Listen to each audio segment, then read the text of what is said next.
Hello and welcome to Ula Tea Leaf Readings. My name is Lenor and today I'm going to be reading your tea leaves. This is a this is a horoscope for Gemini. If Gemini is your solar, lunar, ascendant / rising sign, then this is a message for you. Okay, let's get started.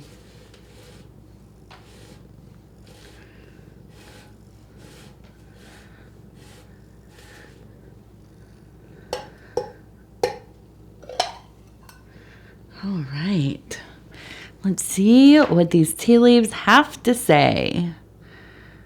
Okay, I see a face immediately right there in the middle. Okay, right out the gate there. All right. And so our card for tonight is the 10 of Wands, which has to do with a feeling of oppression of some kind. Okay, this could be an impressive energy, emotional, oppressive, stagnant, heavy, anxiety, overwhelming. Okay, mama. Yes.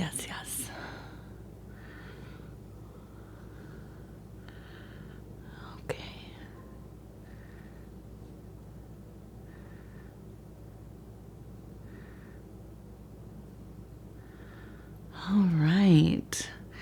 So, this one looks like a dog's face, kind of. It reminds me of a pug.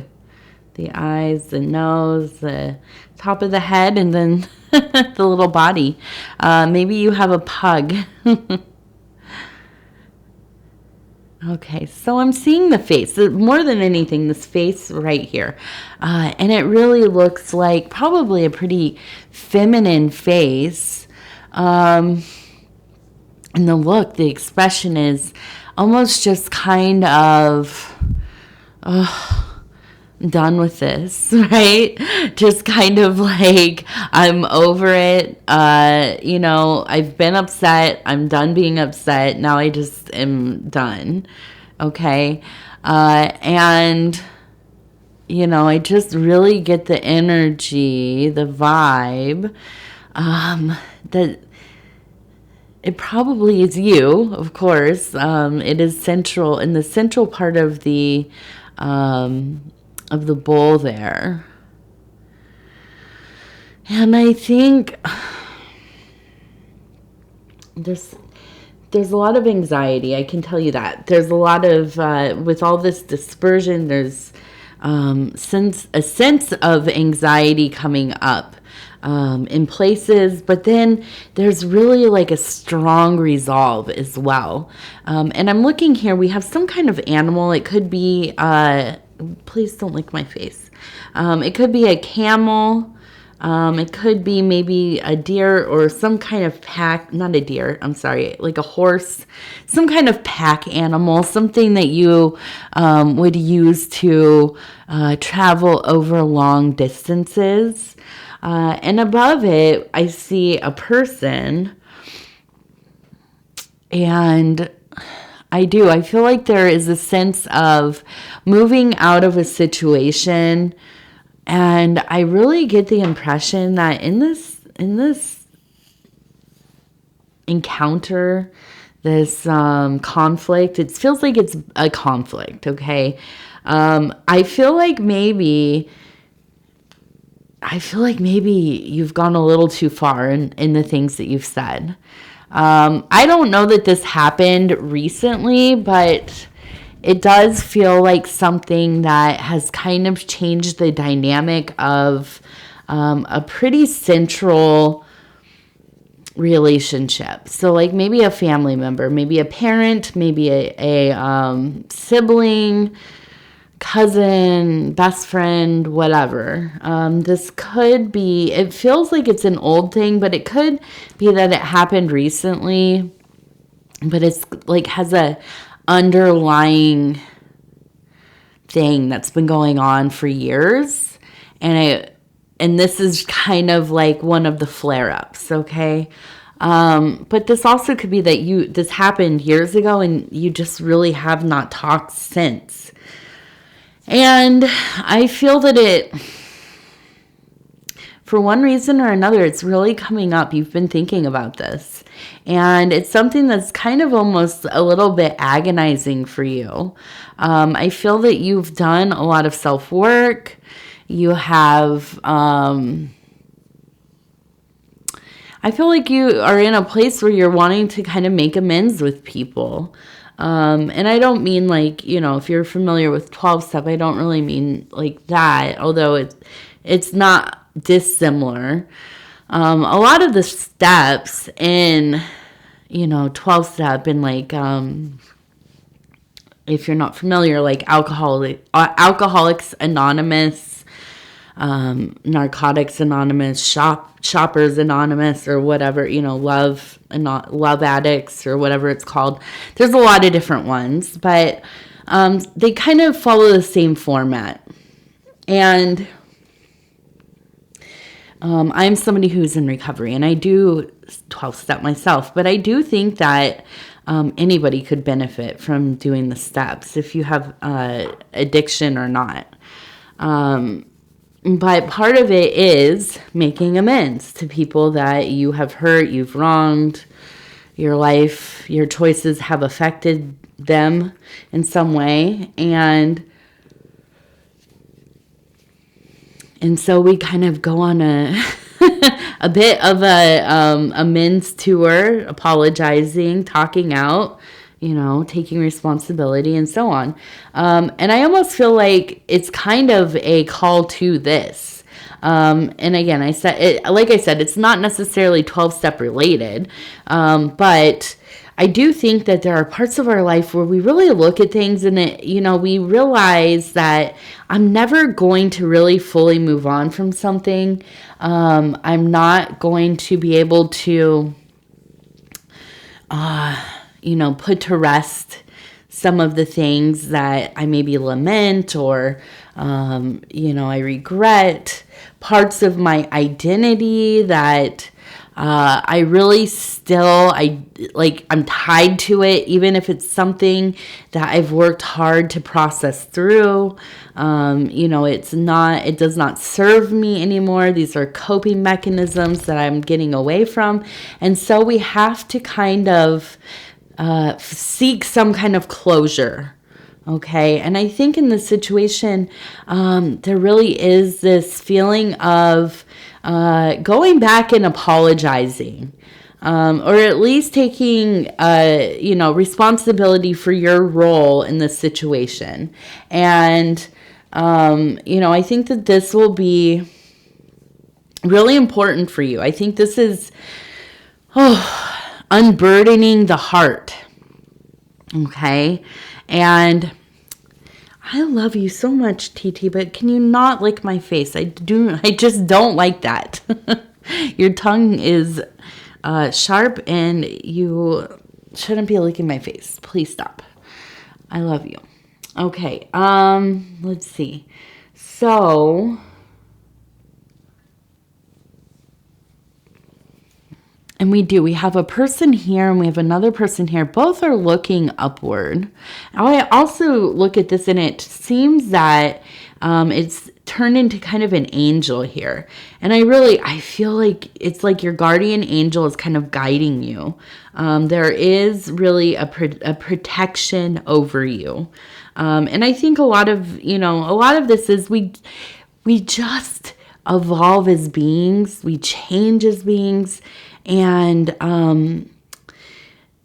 we want some kind of resolution, even with people that, and listen, if this is a person who it would be harmful for you to be in contact with, then don't do it.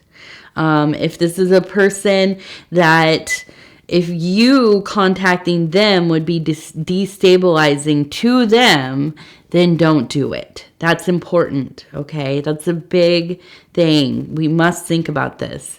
But, if this is a situation where you can have you can send a letter, send a text, face-to-face, a call, have a third party involved, another family member. Just, I think, follow your intuition, but make sure that you are honoring the wellness of yourself, but also this other person.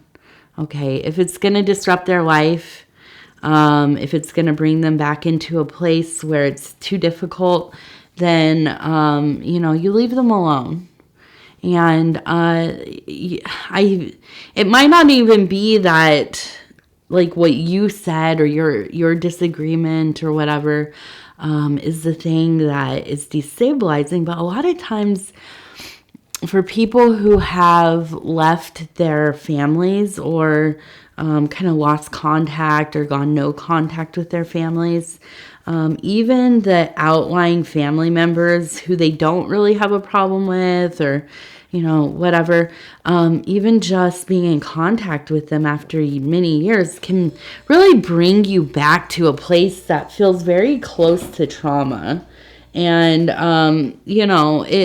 we don't want to affect anybody in that way, right? And if we are ourselves in that situation, we want to be careful how we go forward. And, if you have a support system, no, do not claw me, please. You can't sit up here and just claw me. I'm not going to play. She thinks I'm playing with her, moving this around. Okay, so let's see. We also have a tree. Okay, so I'm looking at this and I'm really thinking, like, this is in the emotional zone, and this is a thing that is really I feel like it's really tied to the family because of the tree, but also that has a lasting effect. Whatever you decide to do is going to be really important later on. Okay, this is really going to shape some things for you. I think really thinking on how you go forward is really the biggest message that I'm seeing. And even getting to a place where you're kind of taking some, you are taking some responsibility with yourself about whatever has transpired is a big step. And, that's huge. There's no hurry for this. Now, if this is something that just happened recently, and it almost feels like, I said, like it's an ongoing thing. There's like some kind of underlying resentment. And I'm just really looking at these lines and I'm thinking, this is like something that's just been festering. And so, I think a lot of times it's like you apologize, you take responsibility, and then you kind of disengage from that relationship for a while. You give each other space and try not to fall into these same cycles over and over again. And so we also have right here the tree upside down. Is the boat, and we have the sail here. Not your buns in there. Come over here. Keep your buns out of the video. There you go. All right. So, yes, and the sailboat. The sail is up and there is a wind, so it is moving, and I see a person right here, and it's going from the emotional into this kind of metaphysical realm. And that leads me to believe that you're really going to focus on the spiritual work here. Okay, this is really going to be beneficial to whatever you are doing. If this is religious, spiritual, a wellness journey, mental health, whatever it is, overall from top to bottom, this is one of the stepping stones in the path. And I really think that, you are on your way. I also see that we have a microscope up here, okay? And I really think you are in such a place of, really exploring your interior. And, it's a beautiful thing. I think that, you have the tools available to you to really, do something with all of this, okay? And I think that this process, although it can be quite difficult, right? I'm somebody who really steers clear of conflict. I really, truly do. Any kind of meaningful conflict anyways.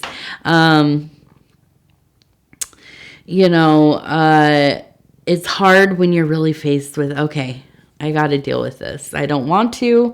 I've been thinking, it keeps me up at night. I don't know, how this is going to go. And hopefully, and I kind of really get the vibe that it really will resolve in your favor, better than you imagined. And this is, it's nice to have readings where we know, we have some,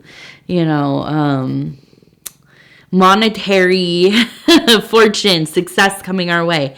And those are great readings. But I feel like when we have readings where we know that there's going to be some movement within the relationships in our life that are strained, this is a different kind of fortune that is most welcome, right? Most blessed. Okay, so we do have, and I'm sorry, TT, I know you're falling asleep already. She falls asleep, doesn't want to be moved around. Well, I need my hands, okay? I'm sorry. So we do have a lot of the anxiety, and I think that, it's hard to control the anxiety and really tell it what to do, but I really think that you're really good at kind of transmuting this anxiety, this kind of restlessness into something productive, okay? Creative projects, intentional movement, going out, dancing, enjoying, listening to music, painting, making something, going on bike rides, being out in the world, seeing things. And so when you're starting to feel this build up, really do take some time to go out there and immerse yourself in something, okay? Something pleasant, something, productive in some way, something meaningful to you, okay? And I think that's how, we kind of really can deal with some of these anxieties. All right, I'm going to put this right here. Try to grab this. We have the Dreamer's deck, and it's 40 affirmations for pursuing your dreams from the I Know collection. And I'm just going to go ahead and flip through here. I'm going to turn it over, and then we can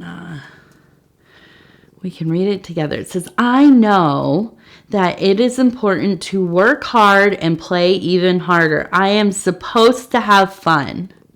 And there you go. That's what we're just talking about. Going out, dancing, moving, enjoying yourself, whatever that looks like, doing something that is, please don't scratch me, something that is lovely and passionate and just very immersive. Okay. Mamas, you have to go. Come on, jump down. There you go. I'll be done soon. And let's see, what's the word? Sensory, immersive in a sensory way, something that sound, touch, the atmosphere, the smell, the lights, all of it, you know, really getting into a place that changes how you feel about existing in that moment. And that is something, you know, it's really important that we do that once in a while. All of the same, all of the time, can really just continue to add to that stress, those stressors. Okay, Gemini, I'm going to go ahead and say thank you for spending this time with me. It is always such an honor to be able to bring these messages to you. If you would be so kind as to like the video, it helps the channel immensely. And if you have not subscribed yet, please think about doing so. You can hit the little bell. It'll let you know when the next videos are coming out. And if you'd like to leave a comment, please do. I read all of them. They mean so much to me. They really do. And yeah, I love you all. I thank you, and we will talk in just a few days.